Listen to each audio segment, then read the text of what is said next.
Okay, in Chapter 14, we are defining some of the basics of managerial accounting, looking at the difference between financial accounting and managerial accounting.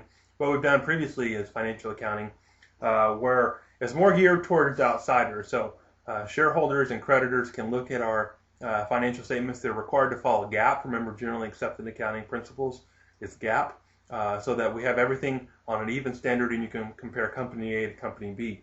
Now, managerial accounting is geared toward the actual managers, executives of the company. So this is the internal information that we're using to evaluate and improve our performance.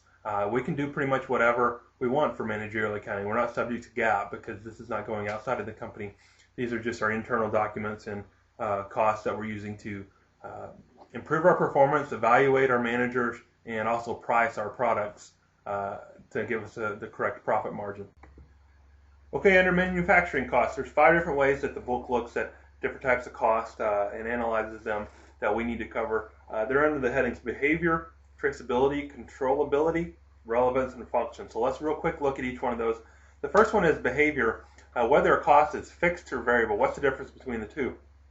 Well, the fixed cost does not change with production. If we have a warehouse where we're producing, say, teddy bears, what costs do not change when we go from producing 1,000 teddy bears to 2,000 teddy bears? Well, the answer to that would be like rent for the building. We're going to pay the same to the landlord regardless of what our production is. Supervisor salary is also not going to change whether or not we produce a lot or a little. These are fixed costs that don't change regardless of production within the relevant range. So if we have a business that grows by 100 times and we start producing 1,000,000 teddy bears, we're going to have to obviously open up new warehouses. But within the relevant range, within a couple thousand teddy bears or cars or whatever you want to call it, these costs are fixed and aren't going to change. Variable costs are costs that are going to change as production changes. So as we produce more teddy bears, we're going to require more cotton and thread and material and all those different things. We're also going to require more labor, people putting them together and running the machine. So the more production increases, the more variable costs increase. Let's look at this on a little grid. If we had units on the x-axis and cost on the y-axis, how would we draw the line for fixed cost and variable cost? Well, if we have fixed cost, remember this isn't going to change regardless of what we produce. So no matter how many units we produce, the cost is going to be the same. So we would draw something like this. That's not quite, that looks horrible. Let's try that again. The line needs to be even all the way across.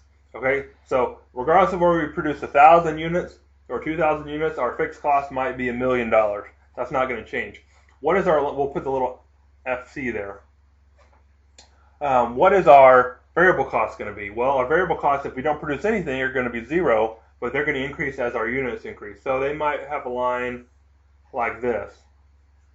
That would be variable cost. So if we produce 0, there's going to be 0 variable cost. If we produce 2,000 teddy bears, there's going to be a higher variable cost. If we produce something in the middle, 500 teddy bears, there's going to be a variable cost in between the two.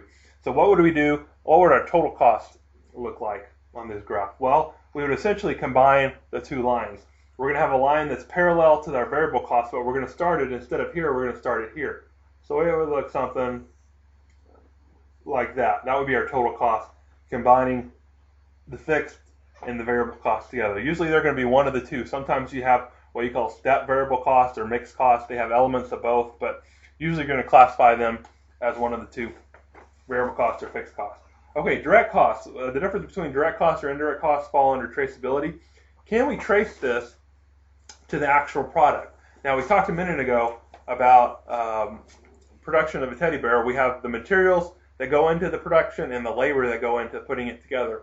These are things that we can look at a particular teddy bear or car or whatever we're producing and say, we know the materials that went into that, we know the person who worked on that, we can associate that directly with the actual product. Now, we contrast that with an indirect cost. Now, we talked a minute ago about the rent for the warehouse. We don't know what part of the rent actually went to each one of the teddy bears or the cars that we're producing. Supervisor salary is the same thing. This person isn't working directly on each one of the different products, so it's an indirect cost associated with the actual product. So if we can tie this to specific products, it's going to be a direct cost. If it's indirect, we're going to call that overhead, and we're going to have to figure out how we allocate that overhead to the products to get a product cost. Controllable versus non-controllable costs. The key thing here is we only want to hold people responsible for the actual costs that they control. If this is somebody who works on the production of the actual teddy bears, we're not going to hold that person responsible for the overall rent of the facility. They have no control over that. So we're only holding people responsible for what they can actually control. Relevance is the key concept here. We're looking at the fourth bucket.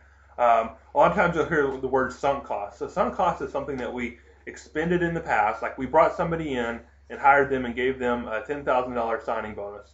And then that person 2 months later turns out to be a complete dud, doesn't know what they're doing, can't speak a word of English, completely makes errors on all their reports. Now, we can think of it in one of two ways. Well, we already spent $10,000 bringing that person in, so we need to keep that person employed, or we can do it the more proper way and say, that $10,000 that we spent previously, that's a sunk cost. It shouldn't really affect our decision whether or not we're going to retain that person going forward. It's a sunk cost. Like I said, it's at the bottom of the ocean, sunk, nothing we can do about it.